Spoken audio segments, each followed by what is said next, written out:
亚，各位弟兄姐妹平安，平安，各位弟兄姐妹平安，平我们安。从座位上站立起来。刚好这个礼拜呢是端午节，我们一起互道端午节快乐。我们一起跟对方讲端午节快乐。在端午节的时候呢，我们一起来敬拜，我们一起来唱给我们的神听，将我们的敬拜献给我们的神。以十字架，你十字架的大能，重价赎回我灵魂，你恩典使我被拣选，叫我生命果子长存。求主，求主用我来赢得更多灵魂，坚固我，接近我，为神做的门徒。求主差遣我去传扬你的爱，以爱拥抱城市，建立合一教会，使我信心宣告，在你凡事都能。哦，主，在你凡事都能。还有要有主凡事都能，阿们吗？阿们。来，从头来唱。开你的口，我们一起来敬拜。你十字架的大能，重价赎回，重价赎回我灵魂，你恩典使我被拣选，叫我生命果子长存。求主，求主用我来赢得更多灵魂，坚固我，接近我，为神做的门徒。求主差遣我去传扬你的爱，以爱拥抱城市，建立合一教会，使我信心宣告，信心宣告，在你凡事都能。哦，主，在你凡事都能。求主用我来赢得更多灵魂，坚固我，接近我，为神做的门徒。求主差遣我去传扬你的爱，以爱拥抱城市，建立合一教会，使我信心宣告，在你凡事都能。一起来信心来宣告，使我信心宣告，在你凡事再一次我们大声来开口尽心宣告，使我信心宣告，在你凡事都能。哦，主，在你凡事都能。是主，有主，凡事都能。哈利路亚！主，求我们能够进入到神的同在里面。哈利路亚！我去耶和华，你的居所何等可爱，我羡慕刻下你的言语，我心肠楼梯向你呼吁，一起呼喊。我去耶求圣灵降下，聆听我们的敬拜。你的居所何等可爱，我羡慕刻下你的言语，我心肠楼梯向你呼吁，带我进入你的同在，我不满足，只停留现在，带我进入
下来，燃烧每颗爱慕你的心。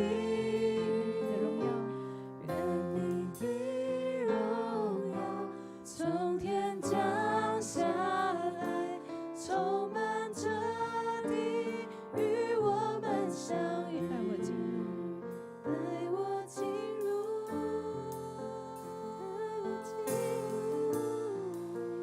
你的同在，带我进入，带我进入，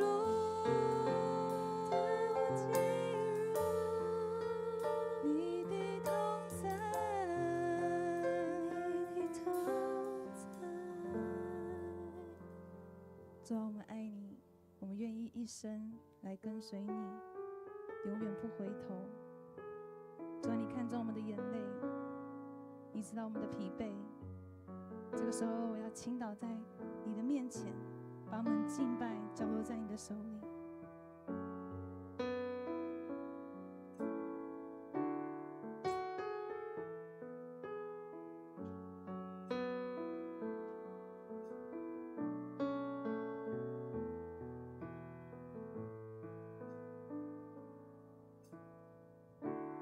打破这香膏在你脚前，破碎我自己与你面对面。我每口呼吸，我心渴望体贴你领我生命，只为你打破这香膏。打破这香膏在你脚前，让我们自己破碎在你的面前，破碎我自己与你面对面。我每口呼吸，我心渴望体贴你领我生命，只为你，我倾倒我所有，愿你旨意成就。生命每分每秒毫无保留，能倾倒我所有，是我今生所求。从此以后永不回头，我倾倒我所有，愿你旨意成就。生命每分每秒毫无保留，能倾倒我所有，是我今生所求。从此以后永不回头。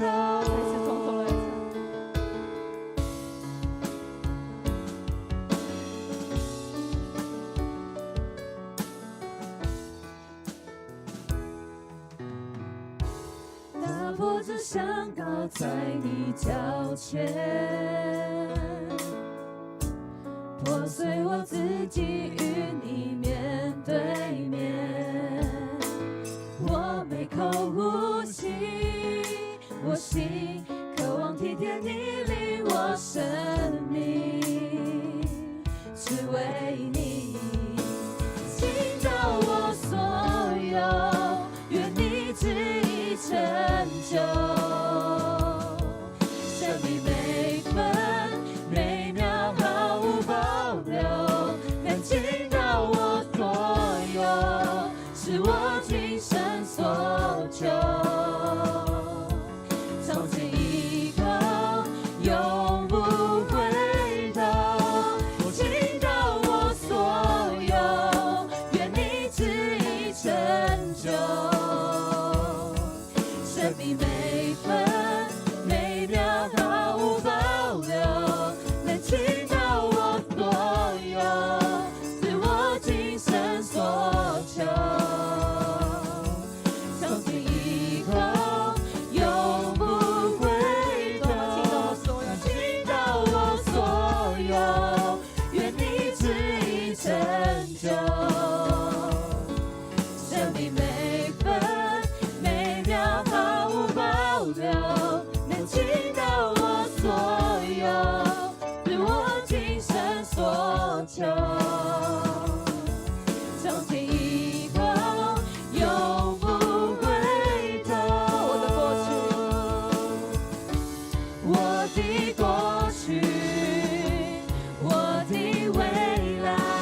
去，我的未来，全然倾倒在你脚前。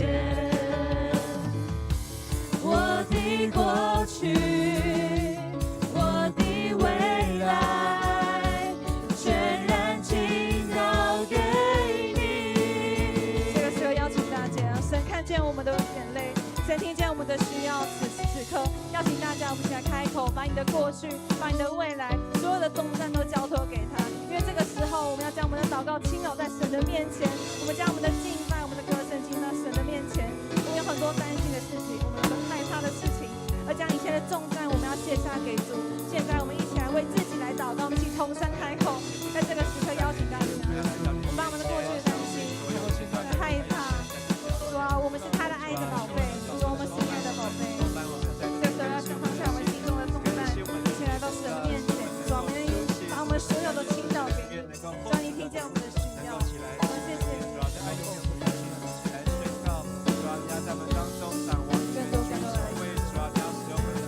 我的过去，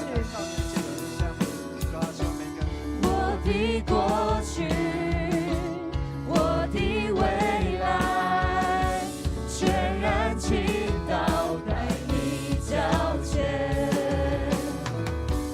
我的过去，我的未来，全然倾倒给你。我的过去，我的未来，我的过去，我的未来，全然倾倒在你脚前。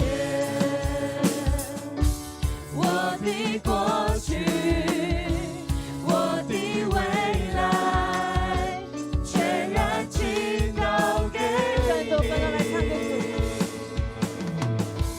我的过去，我的未来，全然倾倒在你脚前。我的过去，我的未来，全然倾倒给你。能倾倒我所有，愿你旨意成就。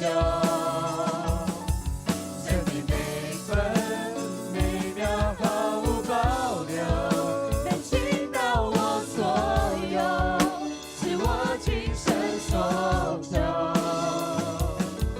从此以后永不回头，能倾倒我所有，愿你旨意成就。生命每分每秒毫无保留，能倾倒我所有，是我牺牲所求。从今以后永不回头，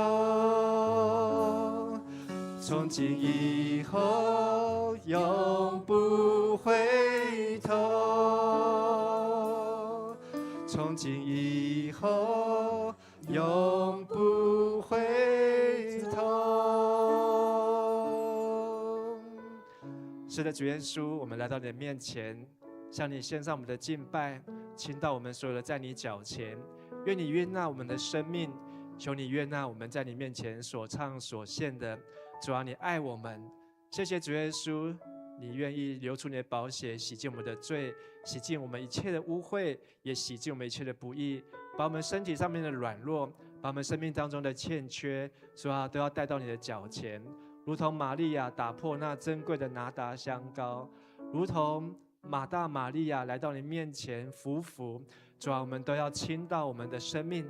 愿主耶稣你再次住在我们的当中，愿主圣灵充满每个孩子的心，让我们知道神你的爱是何等的长阔高深，没有任何的事，没有任何的物，没有任何的人能够使我们与神你的爱隔绝。我们在你面前献上我们的敬拜、赞美和祷告，都是奉耶稣基督的名，阿们。我们拍手把荣耀归给神，哈利路亚。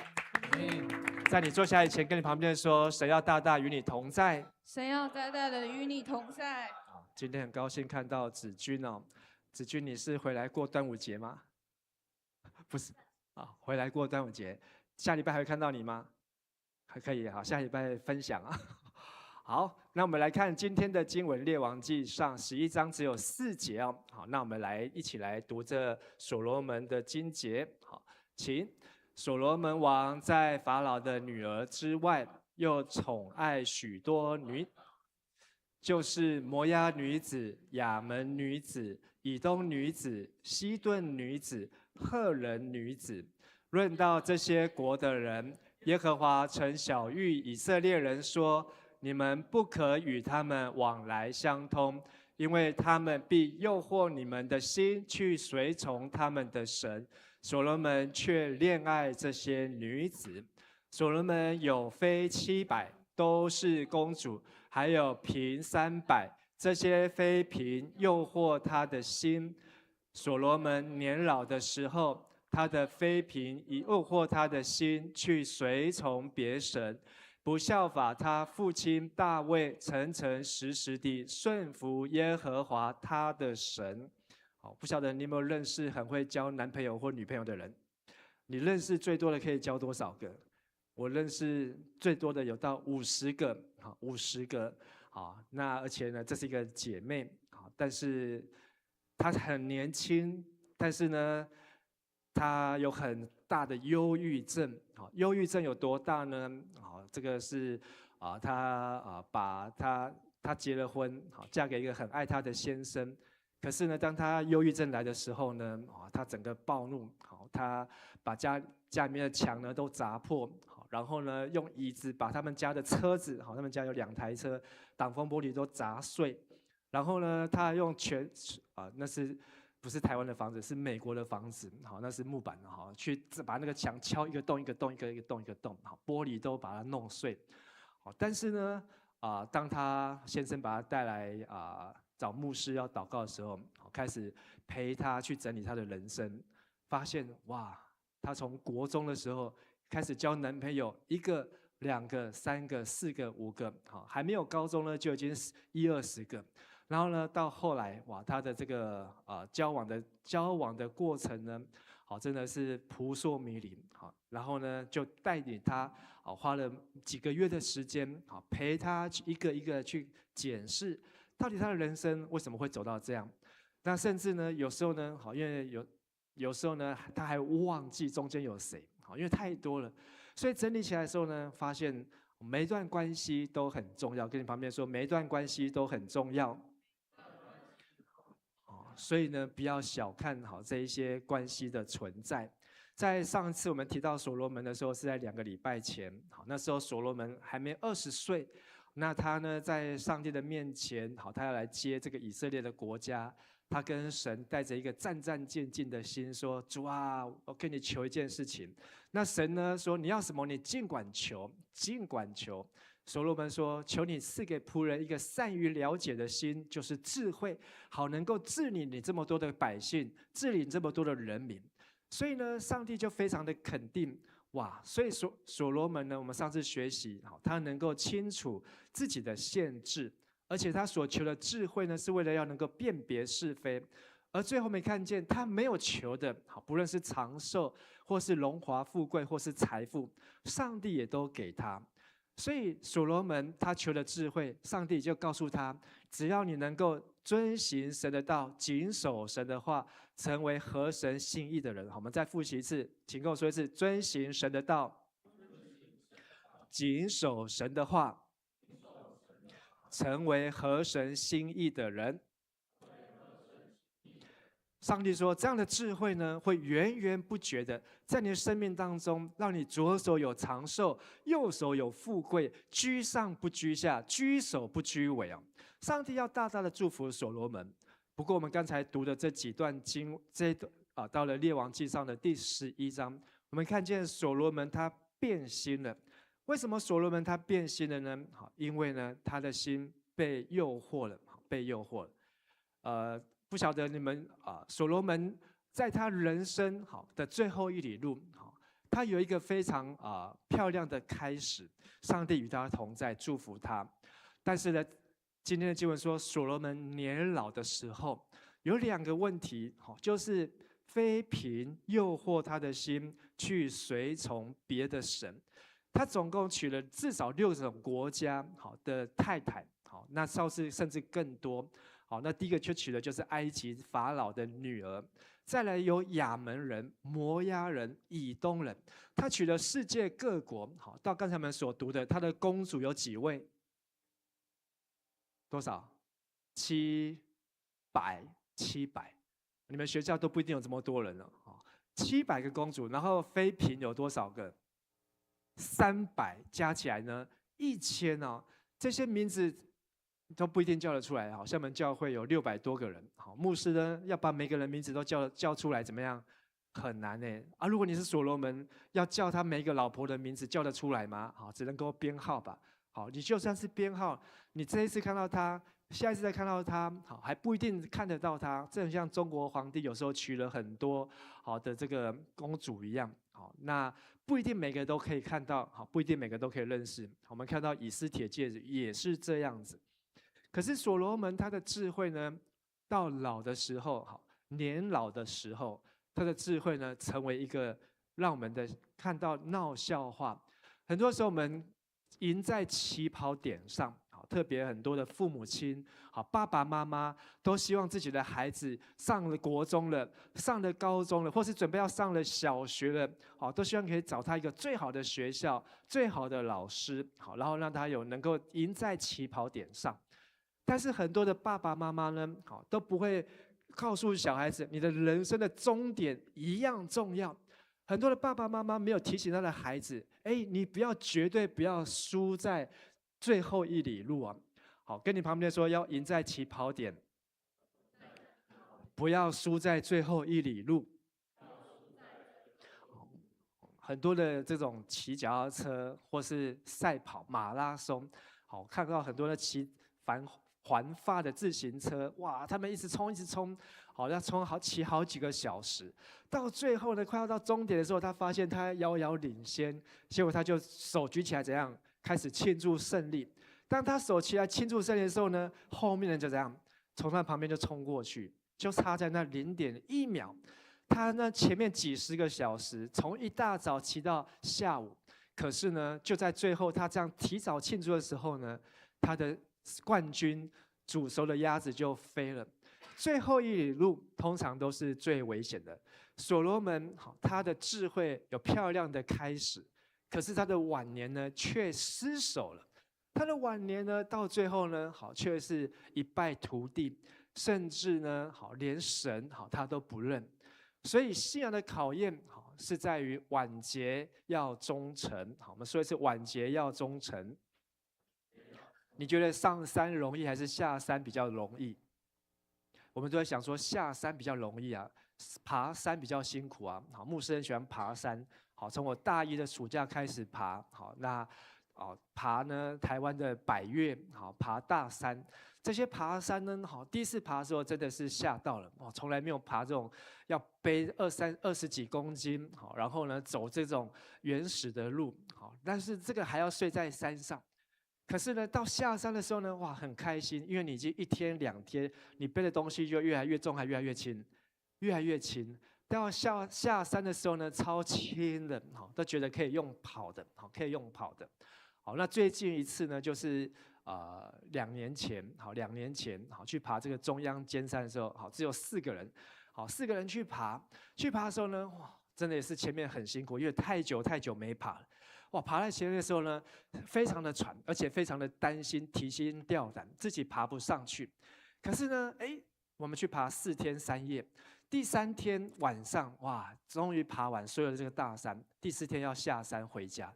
结果呢，心里面呢就觉得说，哇，前面都爬完了，后面没问题，就没有想到那一天呢才是最危险。因为呢我们只有4个人，前面的走很快，那我还停下来后面拍照，想说那就很轻松啊，那就可以拍照啊。就拍呢，人就越离越远。那结果呢，发现说，哇，前面的人看不到，而且呢也没有路标，就自己凭着方向开始找路。大概有1个小时的时间，我都没有办法跟前面的人接上。然后呢，想说完蛋了，越离越远。好，那我就自己拿手机。好，以前我们参加登山社的时候呢，还会做一张地图，好，随身携带。那我就用手机，好，对，说我现在可能在这里，好，路还有这样子，那我就这样子方向去吧。结果呢，发现呢，这样子切上去之后呢，那个路越来越零落，好，越来越凌乱。哇，就开始紧张了，好，真的紧张，好，紧张到最后呢，就在一片的树林里面，就在那边祷告啊，神啊，求你救我，好，求你救。前面3天，好，你爬不动的时候，你也会祷告说啊，主啊，帮助我，让我可以爬上去，让我今天可以走完。可是呢，没有想到说，在要下山要回家的时候，啊，真的呢，在那边好迷路，好找不到人。那后来祷告之后呢，好就开始自己做记号。想说呢，好，如果我回不去了，好，他们可能会派什么直升机啊来找我啊，好，就开始自己做记号。好，那还好，15分钟之后就听到声音了，好，然后就硬这样子切，好，就汇合。但有时候呢，我们就会这样，我们的人生呢，好，会在下山的时候呢突锤，你前面很努力，可是呢晚节不保。所以今天呢，牧师要跟大家分享，好，就是有3个好我们要去警醒的事情，还有3个我们人生当中要去抓住的目标，以及最后有3个我们人生必须要避免的。好，这个是我第2次用这个 Notebook LM 好帮我做 PPT。好，发现做了1次之后就有点回不去了。好，因为呢，请他帮我做 PPT 呢，好，我觉得呢甘拜下风。好，不过呢还是有一些困难。好，不过我相信呢以后会越来越改善。我们要怎么样能够把我们的人生的战场能够转移到好上帝的隐秘处呢？隐秘的深处呢？当我们的年纪越来越长，好，我们看起来外表越来越不错，可是呢，魔鬼呢就会从那个小小的破口当中、裂缝当中，好来开始攻击我们。好，这个水坝，好，如果刚开始有个裂缝，好漏一点点的水，好，其实呢，那个裂缝呢，有可能就会让整个水坝的溃堤。而我们的人生也是一样，灵性如果出现了破口，你的人生灵性当中，好不容易筑起来的一个水坝，要堆积神给我们的祝福产业，可是那个破口、那个裂缝，好开始裂开了，你没有把它堵住的话，可能这整个墙、这整个水坝呢、坝体呢，它就会决裂，而这些祝福呢，通通都会流散哦。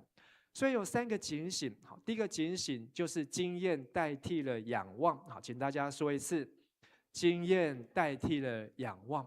很多时候我们到一个熟悉的时候呢，我们会觉得啊，我很厉害。我不晓得你觉得你自己什么很厉害？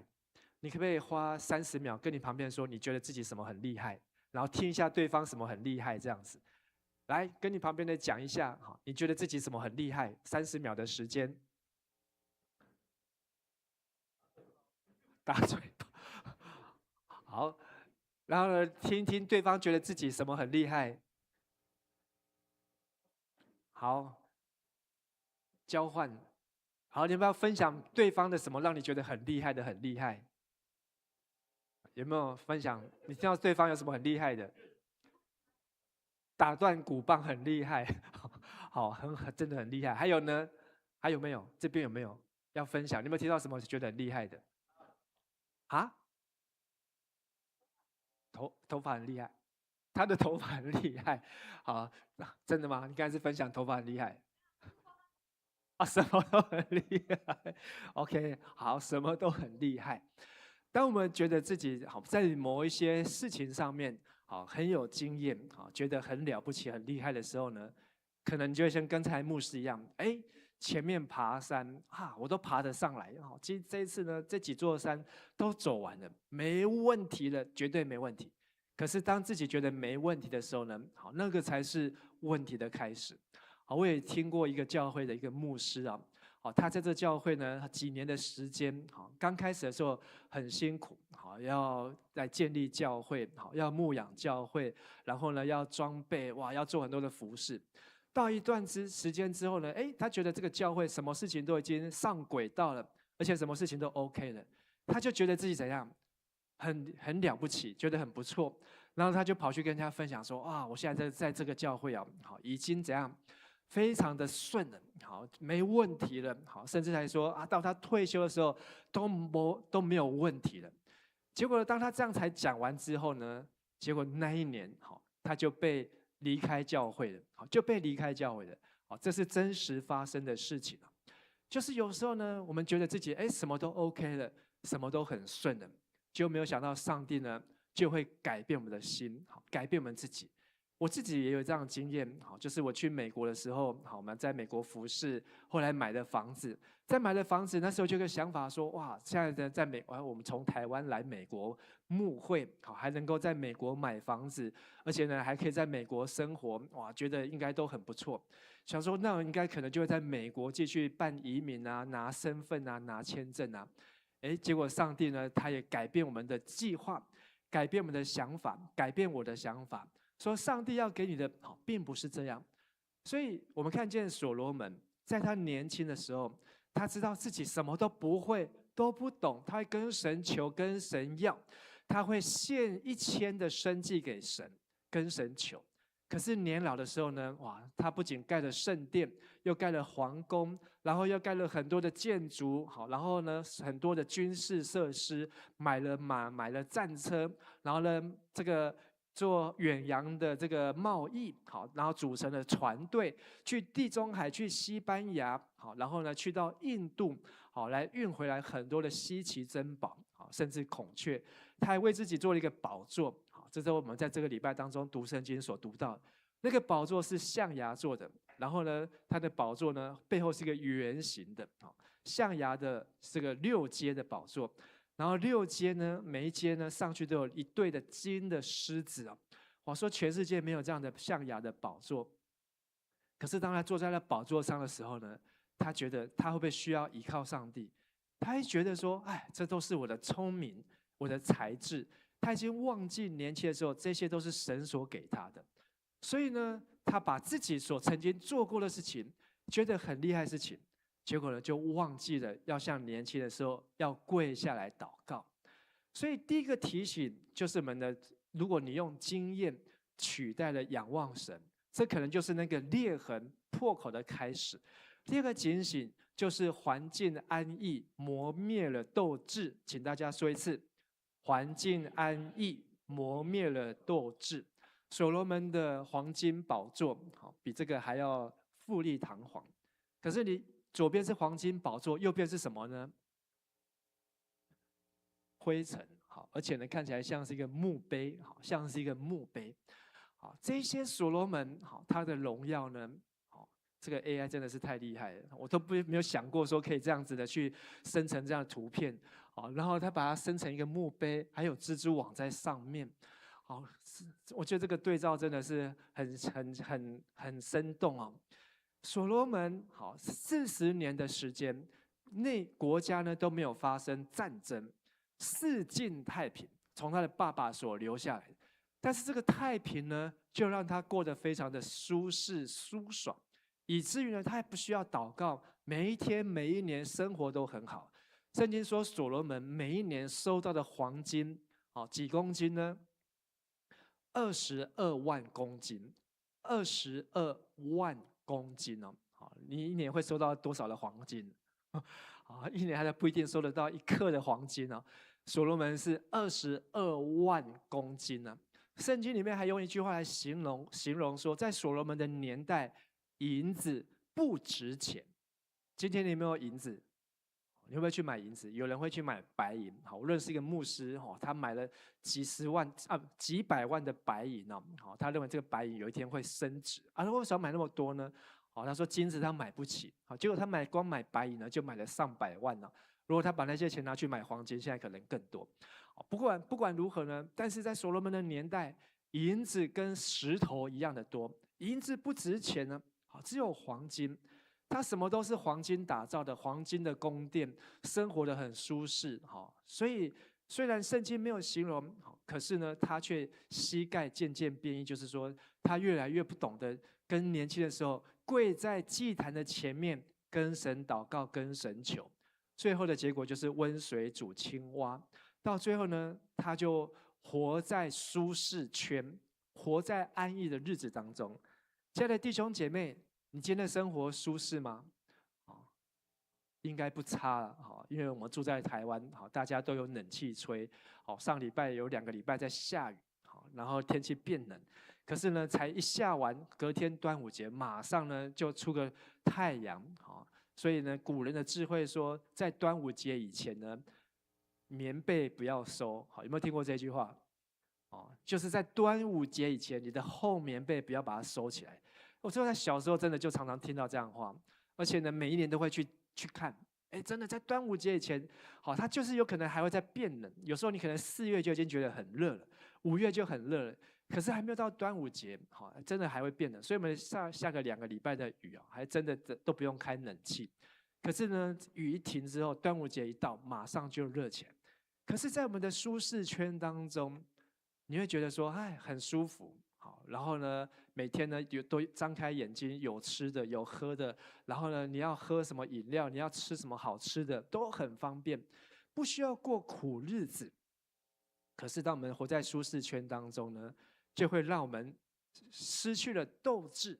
这就是温水煮青蛙你就是在这样一辈子这样就好了，你就不会想要再去追求、再去努力更高的目标。那子君有到新加坡去了，快要半年，已经半年了。这段时间辛苦还是舒服？辛苦。好，下个礼拜再让子君来分享。但是我觉得呢，我们人生当中，如果要这样出去接受挑战，不论你是选择一个学校，选择一个人生的志业，这些呢会让你的斗志继续的点燃，不会说没关系没关系，随遇而安。但是呢，就有可能像所罗门。第3个提醒就是我们的心灵防线逐渐妥协。所罗门他开始容忍小错，他的老婆大小老婆1号到700号，每一个都来吵他说：“哎呀，老公啊，你这么会盖房子，可不可以帮我盖一个小小的礼拜堂？你要做什么？我想要拜我家乡的神明。哦，好，我盖给你。另外一个呢，老公啊，你可以帮我盖一个小小的祷告殿，你要做什么？我想要跟我家乡的神明跟他祷告。”所以所罗门就开始在他的国家里面，在山上就开始建立了大小的丘坛，让他的老婆们可以在那边拜他们家乡的神明。而所罗门参与在这当中呢，发现很特别、很有趣，想要了解，结果所罗门的心就渐渐的被吸引。所以当他娶了外邦的女子，界限模糊，而他自己呢，到最后他也心被引诱。所以刚才我们念到11章第4节，讲到所罗门呢，他的心最后呢就被这些的外邦的女子所罗门为了爱紧紧跟从他们，然后所罗门年老的时候，他的妻妾诱惑他的心去随从别神，所以表示说他已经很久很久没有跟神祷告，没有来跟神说话，甚至没有来做礼拜，没有到圣殿。枉费他花了7年所盖的圣殿，可是呢，他就容易的就跟着其他，就跟神的关系就越来越疏远了。所以这3个警醒，就是凭经验代替了仰望神，环境安逸磨灭了斗志，而他的心灵防线。刚年轻的时候，如果讲到这些偶像、这些丘坛，这一些呢大小的丘坛，他说 no no no， 上帝不喜欢。可是他年老的时候说：“好好，都给你，都给你，都给你，什么都好。”有一句古人在说：“人生3大不幸。”你知道哪3大不幸？第一个叫做少年怎样得志很好，第2个呢中年怎样失业，中年失业，第3个叫做临老入花丛。就是你年纪大的时候呢，开始才在跟很多的男女关系在一起少年得志，中年失业，临老入花丛。所罗门3个呢都有。第一个少年得志，上帝给他空白支票，做20岁就坐上了王。中年失业，他花圣殿盖了7年，再花13年盖他的灵宫20年。中年之后45岁的时候呢，没事情可以做了，中年失业。临老的时候怎么样？鹿花丛，700个公主，300个妃嫔。所以我们这3句话呢，都是为所罗门设计啊。所以这是人生3大不幸，通通都在所罗门身上啊。如果你觉得你现在很年轻，可是你怎么都不得志，恭喜你，好，你的人生是有机会有幸福的。到中年的时候，好，如果呢，好，你能够还有工作，好，你还不会提早退休，恭喜你，好，你的人生是幸福的。到你年老的时候，你还是只有一个丈夫一个先生，好，你没有年老入花丛，好，恭喜你。接下来我们要看，我们有3个目标，人生当中，第一个目标要追求诚实而非完美。我们看所罗门这对父子跟他的爸爸大卫，他的爸爸也有失败过，可是他最后呢，诚实认错，跟神认错。所罗门有几乎接近完美的成就。上礼拜我在这边说，所罗门是人类的天花板，要比帅，要比钱，要比智慧，会写诗，好，会唱歌，会赚钱，好，各种的好，会谈恋爱，没有人可以超越他，他是人的天花板。可是呢，好，上帝却不喜悦所罗门年老的时候，而在跌倒的时候呢，大卫会痛彻悔改。好，他写了诗篇51篇，诗篇32篇，好，会认罪，好，写下来，让自己提醒，好，让大家都唱，全国人都唱他的悔改的诗。所罗门呢，不讲话。好，上帝第3次显现，第一次显现的时候是祝福所罗门，第2次显现的时候呢，是在他中年后警告所罗门，第3次显现的时候是他年老的时候，是要惩罚所罗门。可是呢，所罗门这第3次的时候呢，都不讲话。如果他会跟他的父亲学一句啊，我错了，我有罪了，或许他跟神的关系还可以和好。可是他居然选择安静闭嘴，然后呢，就当作没事，左耳进右耳出。所以大卫的一生，好，圣经在历代志上，好说大卫是一个合神心意的人。可是所罗门，好，历代志下或是列王记上，都讲到所罗门呢，好，在年老的时候呢，好啊，历代志还帮他保留面子，列王记呢就把他的问题都指出来。所以你的人生的目标，就是要向神诚实，从年轻到年老。好，跟你旁边说，要向神诚实，从年轻到年老。不要倚老卖老，想说我已经是一个老基督徒了，好，我已经敬拜神几十年了，我已经做礼拜30年、40年啊，上帝都 OK。所罗门就是在他年老的时候滑一大跤。第二个目标就是我们要留下祷告的身影啊。你什么时候会跪下来祷告？就像是我去爬山迷路的时候，你真的靠自己。想说以前我是登山社的，我也当过高山的向导，我还当过领队，好，这些山呢难不倒我。可是真的你在这里面迷路的时候呢，你就是真的要跪下来，上帝啊，救我，救我。如果你的人生没有机会跪下来，好，那我只能够告诉你说，你很幸福。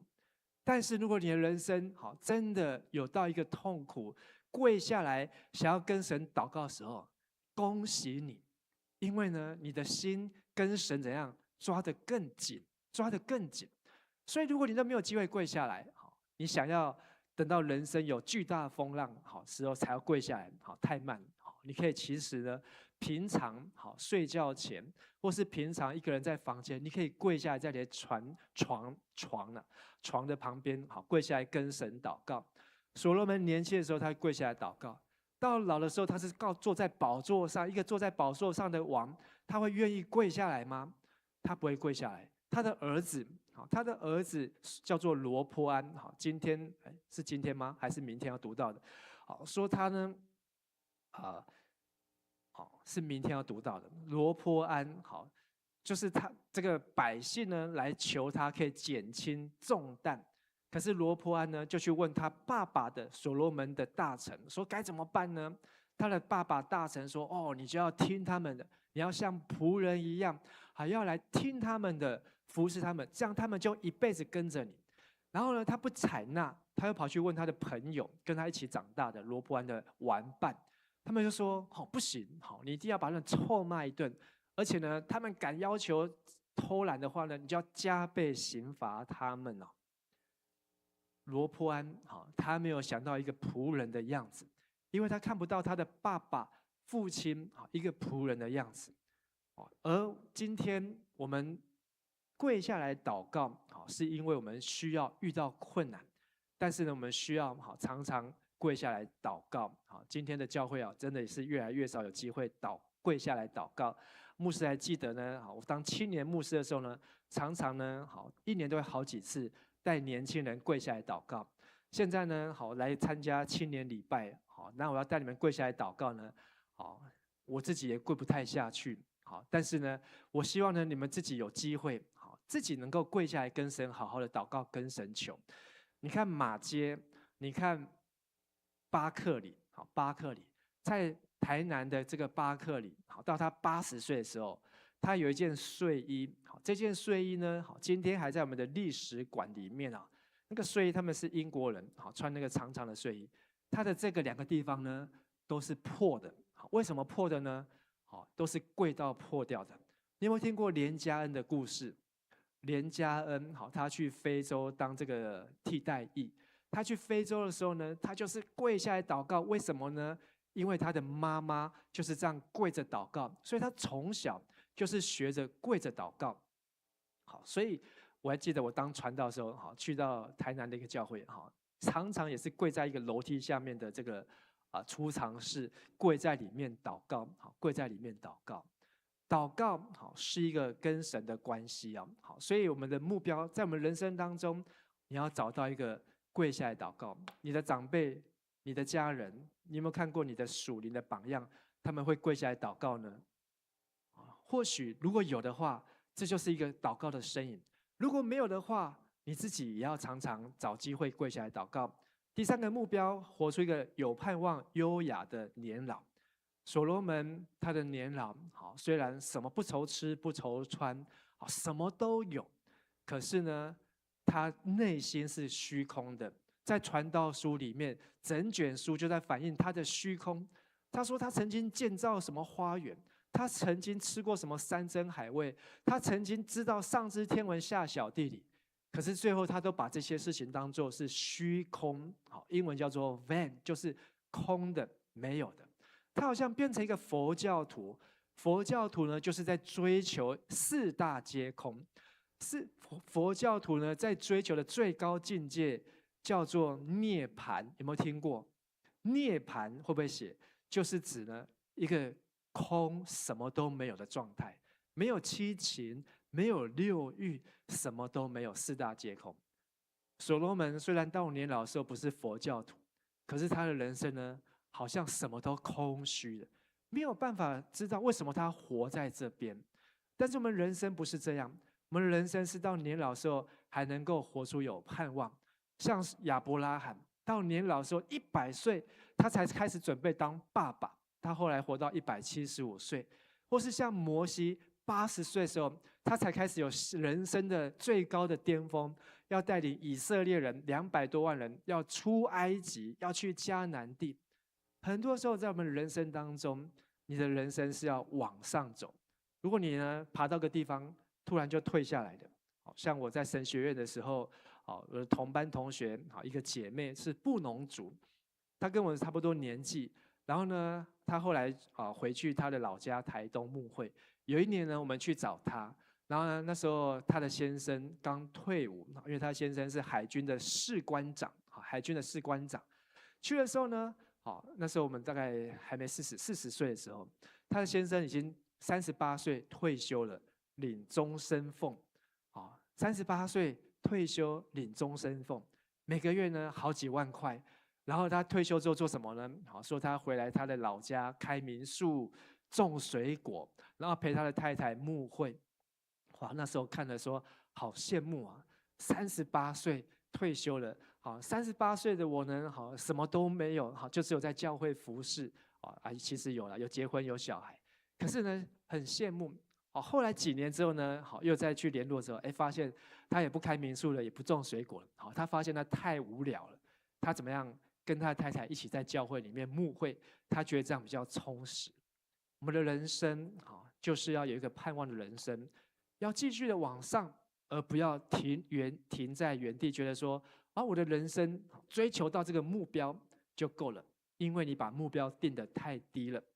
跟你旁边说，你的人生目标要定得更高一点，你的人生目标要定得更高一点，你可以超越这个美国的这个现在最有钱的什么马克思吗？马斯克吗？你可以马克思，你可以超越祖克伯吗？你的人生的目标有办法超越他们，但是你可以在灵性上面超越他们。最后3个避免的事情，避免就是拒吃老本在周报上面有写，避免晚节不保。请跟牧师说一次，避免晚节不保。你有没有听过呢？什么晚节不保的人？这礼拜上礼拜吗？世界杯足球赛然后那个老将他呢39岁这个礼拜要39岁，可是呢他还能够继续踢进球他破了这个足球赛的记录，哇，他真的是超越巅峰。或是这个 NBA 的这些老将可能到一个年纪，还有网球网坛上面这些老将到了一个年纪，可是呢他们能够突破再突破。可是呢，当他们突破到这个年纪之后，退休之后，他们接下来要做什么呢？你有没有听过一个足球球王叫做比利？有没有听过？没听过这个人哦。他是以前的足球的球王比利，他也是很年轻，哇，就是足球这个成就非常的好。可是呢，当他球界退休之后呢，他去念大学，后来他又继续的升学，他发现呢，他的人生需要充实自己避免晚节不保，半途而废，就是你不要把你过去的荣耀，人生建在过去的荣耀。第二个要避免心灵被世俗的偶像占据，请说一次，避免心灵被世俗与偶像占据，避免心灵被世俗与偶像占据。如果你的心里面充满了世界，都是充满了网络，充满了你想要这个想要那个想要那个，可是呢都跟神没有关系的时候呢，这些东西就像所罗门一样，取代了你跟神之间的关系。你已经不是把像所罗门年轻的所罗门把神放在最前面的，你已经是把吃喝玩乐，把世界上的东西放得比神还重要。这个不用等到年老，你在中年的时候呢，你就会跟随这些而去，就像所罗门的心被吸引一样。最后要避免苦毒，就是避免继续活在过去的埋怨、苦毒当中。很多年老的人到最后呢，就是万谈。这些年老的人呢，人生活到年老的时候呢，就是满脸的皱纹，然后呢，满脸的这个悔恨。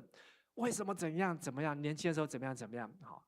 但是我觉得在这个时代当中，我们大家接受教育越来越高的时候呢，就越来越少这样子的情境。可是如果你的心里面还有苦毒，你的心里面还会觉得说为什么会这样，为什么会那样，你一定需要神来帮助你所以晚节大胜的兵甲，这也是 AI 他自己取的题目我都不知道怎么讲。不过呢，他画了一个盾牌，就是我们要去抵抗这一些的诱惑，要去抵挡这些的属灵的破口，不要让一点的破口跟神中间这个裂痕呢，就破坏我们跟神的关系。怎么样抵挡住呢？就是借着祷告，就是借着在神的面前屈膝，跟神倾倒，跟神诉说，让神看见我们所要做的，让神看见我们心里面所要的。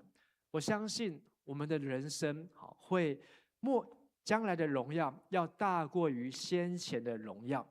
这个是撒迦利亚书说的，将来你的人生会超越现在你的人生。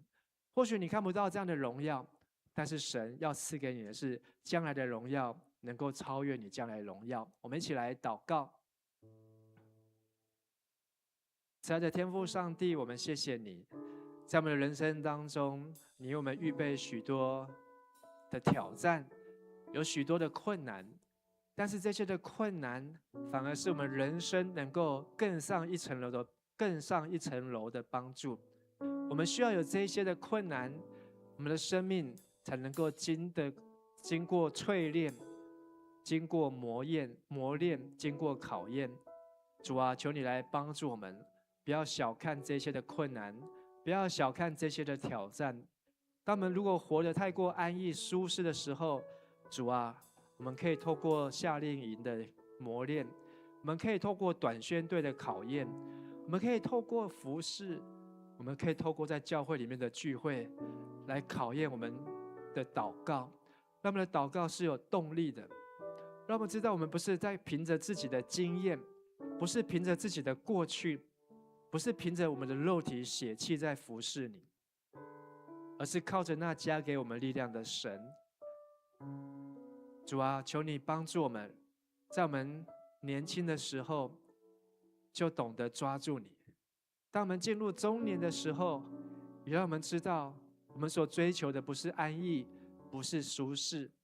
当我们到了老年晚年的时候，让我们知道我们是要怎么样祷告，更加的警醒，完成人生的目标，也要避免这些致命的陷阱，让我们能够紧紧的抓住神，因为只有神才是我们的所有，只有神是我们的全部。主啊，求你使用我们每一个人，每个阶段，每个生命，每个年纪，在我们的每一个年纪当中，让我们能够与你同行，就好像你带着以诺同行300年一样。谢谢爱我们的主垂听我们的祷告，我们献上我们的祷告祈求是奉靠耶稣的名，阿们。请大家从座位上站立起来。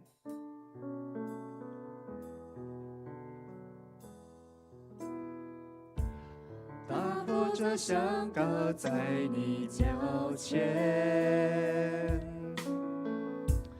破碎我自己与你面对面。我每口呼吸，我心渴望体贴你离我生命，只为你倾倒我所有，愿你旨意成就。生命每分每秒毫无保留，倾倒我所有，是我今生所求。从今以后永不回头。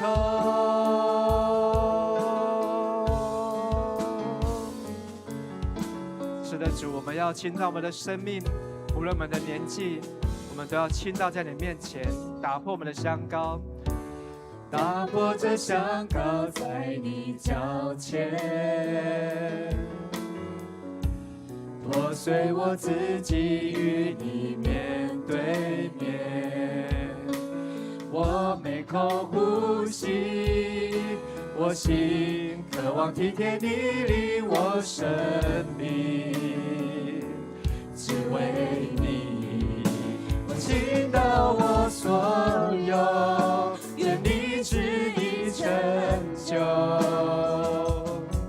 生命每分每秒毫无保留，倾倒我所有，是我今生所求。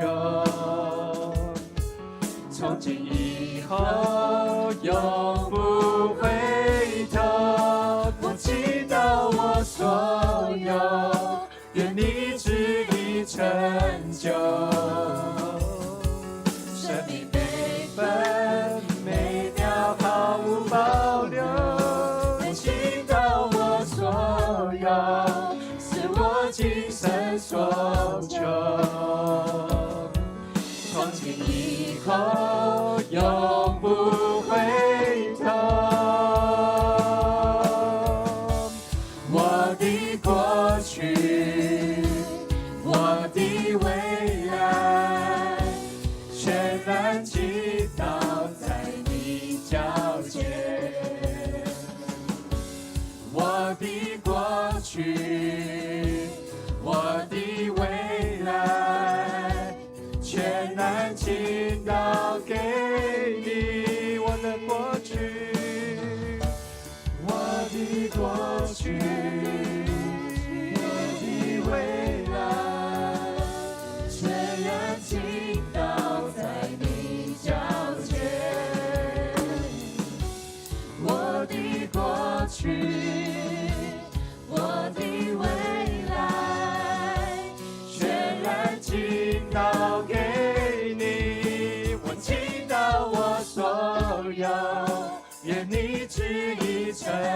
就，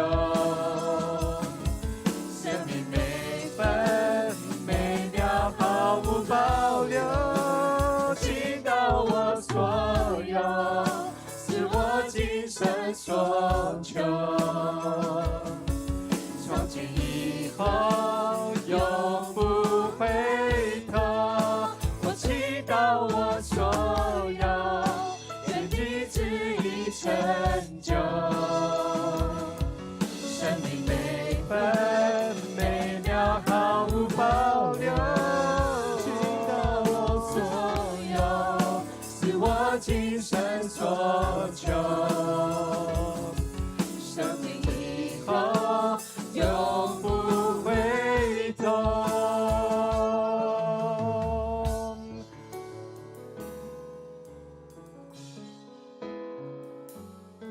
让我们闭上我们的眼睛，来跟神祷告，跟神说：主啊，我的生命在你手中，我的过去、我的现在、我的将来，都在你的面前。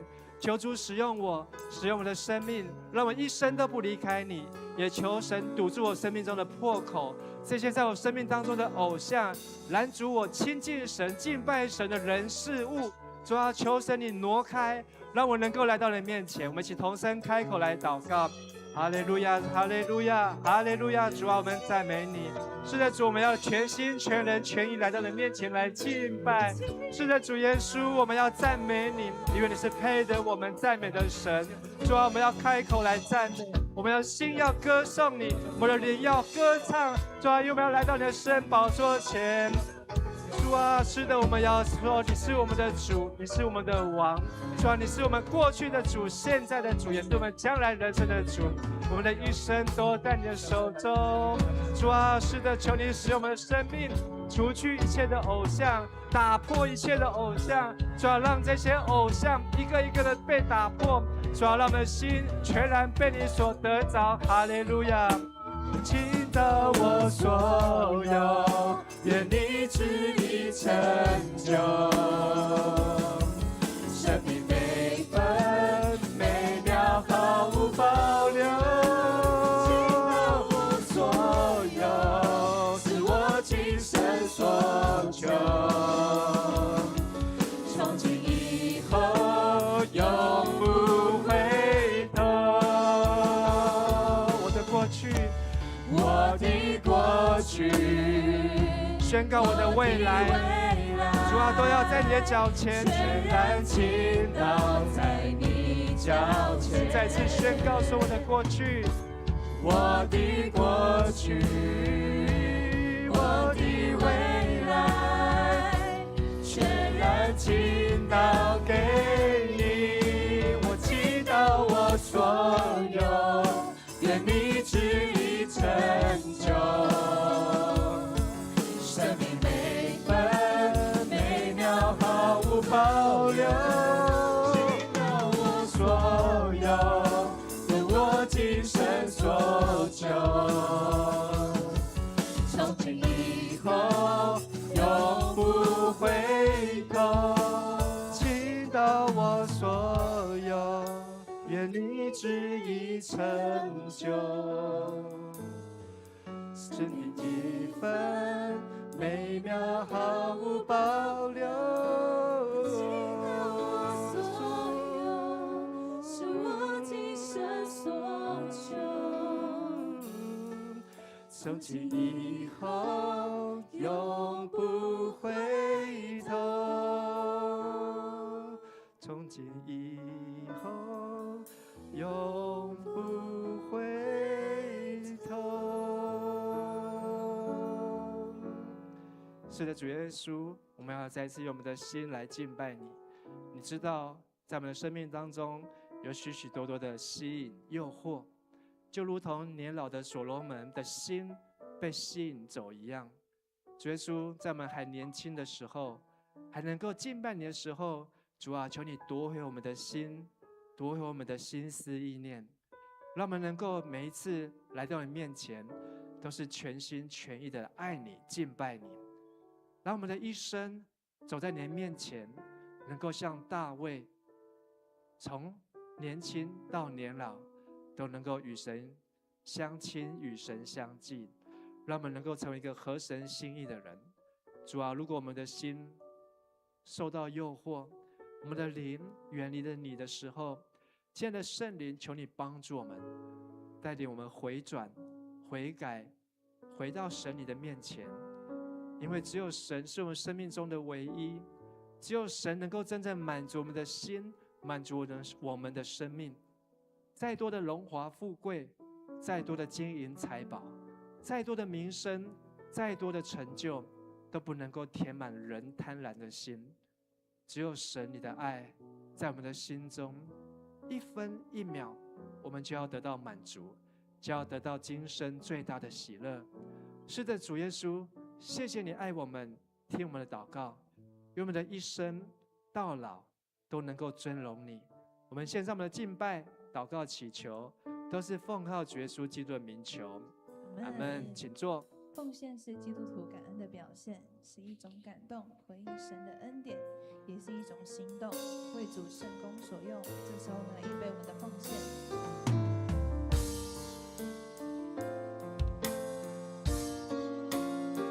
献上我生命，为你所有，我所有一切，为你所赐。而我有什么不能够给你？生命是你的，恩赐是你给的。献上我生命，为你所有。我们有什么不能给你？生死在于你，收取在于你。用我为你的生命器皿，一生为你成为祝福。亲爱的主耶稣，感谢你在这一周之中，不论是上学、上班、通勤，甚至是在家里，都保守看顾着我们。愿你可以继续教导我们，成为你的儿女，做对的事情。我们献上我们的金钱、时间，为你主你圣工所用。祷告都是奉靠主耶稣的名求，阿门。好了呀，最后我们再用这首诗歌来敬拜我们的神，一起来拍手。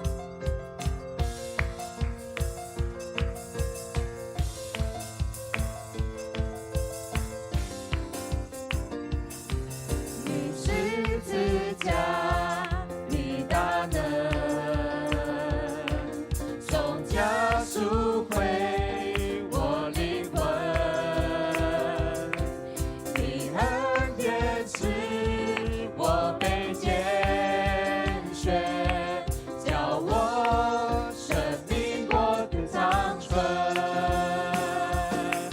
求主用我来赢得更多灵魂，坚固我，接近我，为神做你门徒。求主再见我去传扬你的爱，以爱拥抱这世界里可以教会，使我信心宣告，在你凡事都能。哦，主，在你凡事都能。求主用我来赢得更多灵魂，坚固我，接近我，为神做你门徒。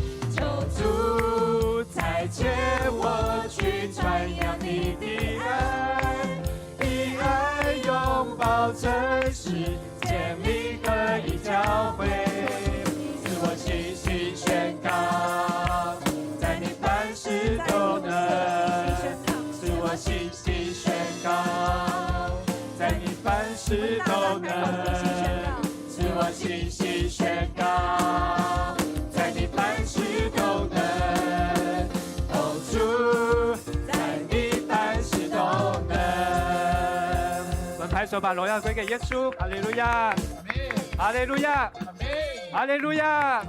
再次拍手，把荣耀归给耶稣。哈利路亚。我们一起来领受上帝的赐福。愿主耶稣基督的恩惠、天父上帝的慈爱、圣灵的帮助与感动，与你们每一位弟兄姐妹同在，使你们从年轻到年老，都能够一生尽心尽力来爱神，从今直到永永远远。阿们。请坐。大家平安，连假快乐。好，那我们今天我是陈欣，然后我们今天要一起来看我们的报告事项。好，我们要先来欢迎我们的新朋友，有没有今天第一次来到我们当中的朋友？这一位在你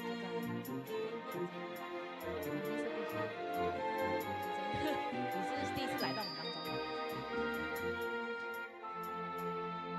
礼拜六是第一次，好，所以之前是参加过周日的。懂，所以这次是礼拜六第一次，这样好，方便告诉我们你的大名？林崇伟，好，崇伟，我们欢迎他，谢谢。好，那就我们就来看我们的报告事项。第一个是领袖高峰会，就是时间是8月15跟8月22，是2天的周6，然后都是9点半到4点半，然后就是在本会新堂，就是我们大家现在所坐的这个地方。然后报名费用呢是1700块。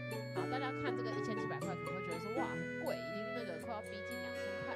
但是呢，我们如果是集在会友，就是你的会址如果在家门教会的话，就可以退费500元。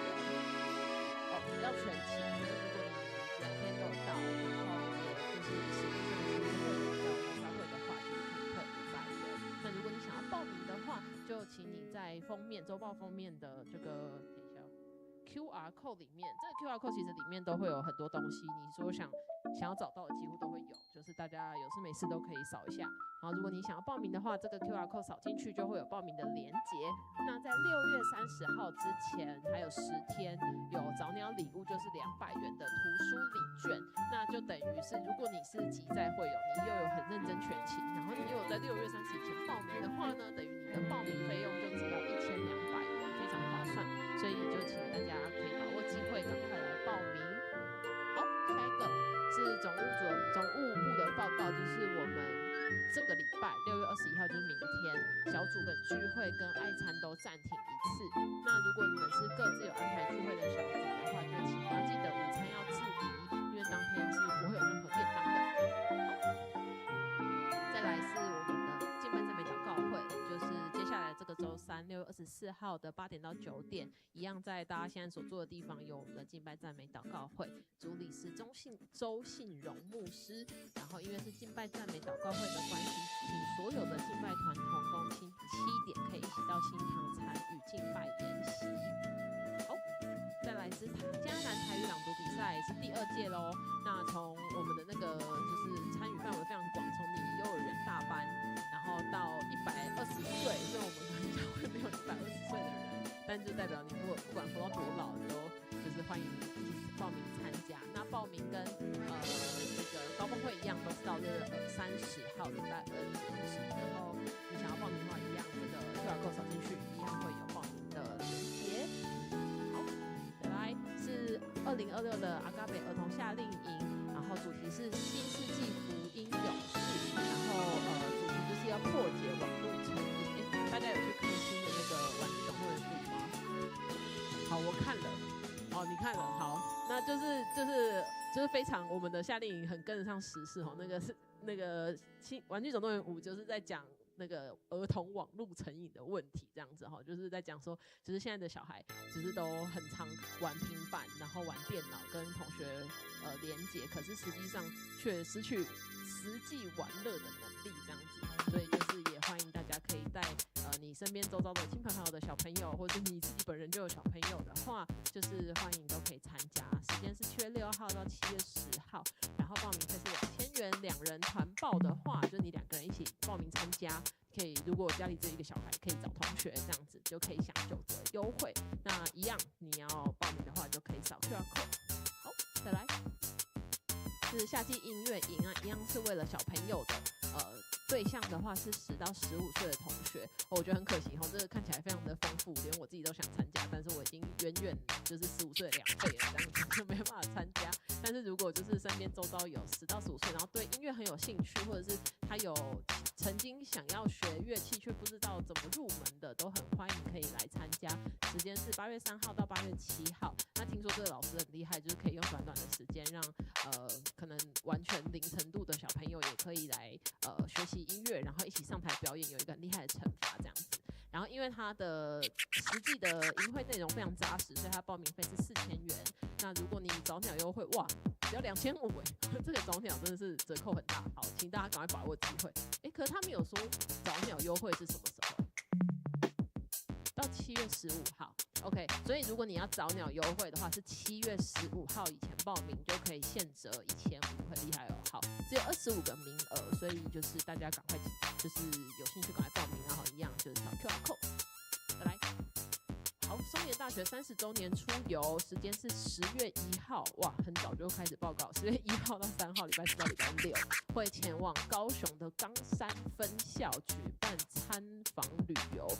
6月底之前，6月底不是6月30号嘛？6月有30，对，30号以前就是一样是享早鸟优惠5000元，3天只要5000元包吃包住，很厉害哦。